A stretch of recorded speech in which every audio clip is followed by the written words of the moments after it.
But the U.S. cannot win the fight against ISIS unless we put more boots on the ground. That, according to retired General Michael Hayden. The former director of the CIA sat down with us last night on Newsmax Prime and said U.S. troops in Iraq are being constrained.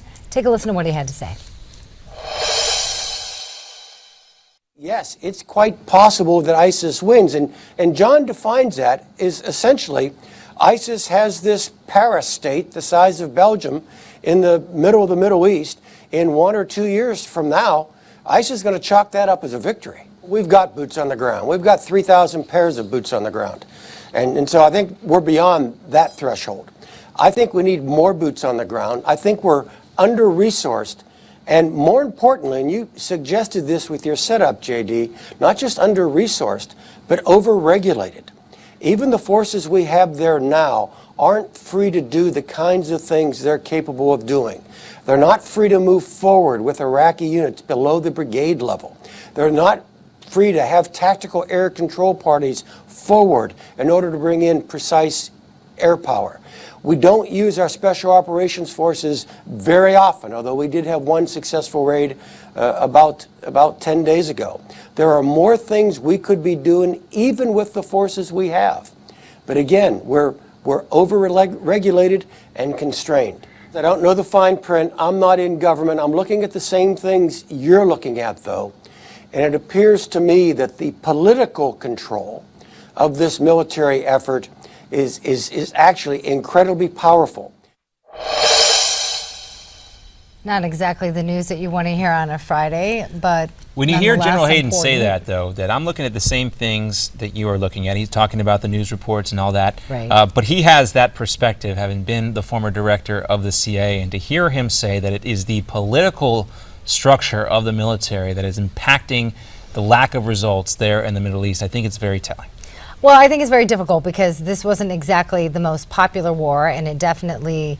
But we're talking about a new war. Right, I get it, but this war went on and on and on and on. We thought we'd won it, we didn't, and I think people were anxious to get the troops out of there, which is what Obama said he was going to do, and now the fear is I'm going to have to put them back. And as you heard the general say, there are troops there. There are already boots on the ground, but they are not armed with ammunition. They're not there to fight necessarily. They're there to help the Iraqi people win this war themselves, to take control of their country once again. There's certainly, obviously, the need. And at some point, we can't be there forever. We can't be there forever. We can't be there forever at the same time. And, you know, 2 years ago, there would have been a lot of different talk about what needs to happen in Iraq. And this president was elected because he promised to get us out of Iraq. Right. And he said it, you know, based that on the fact that he didn't vote for the initial invasion in the first place. But here we see the continual growth of ISIS's territory, their strength.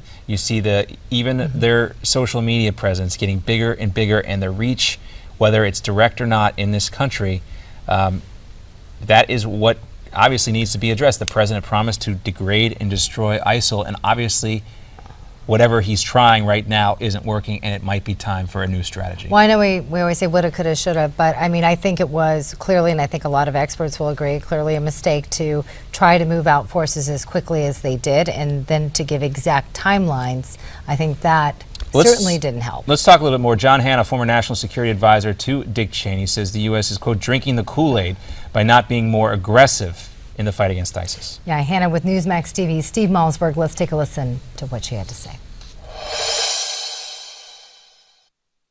We're not waging the war that the president declared 9 months ago was vital to our interests. And in the process, we're also handing this show over to the Iranian Revolutionary Guards, which will be a disaster for the United States. The caliphate is getting recruits, it's winning territory, it's taking military victories, it's defeating the greatest superpower in the world, the United States.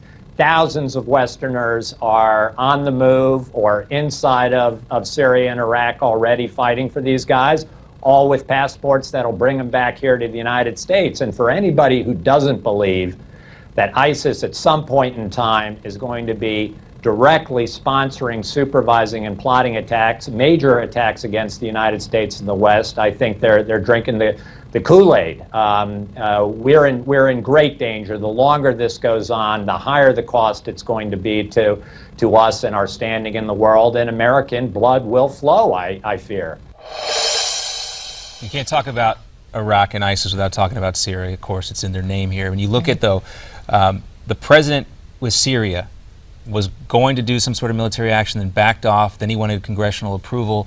You hear the same thing going on nowadays with this authorization for use of military force. The president wants Congress to issue him a new AUMF. Congress doesn't really appear to do that. And while I think most of the blame does lie with the commander-in-chief, that is his title, the commander-in-chief, Congress can take some of the blame here for not stepping up with a plan either. So I would just like to see more help from our allies who are also facing the same enemy as us. Yes. And I think there are a lot of people out there that would agree with that. Yeah, this as Europe continues to diminish their military budgets. Still more to come. You're watching Newsmax Now.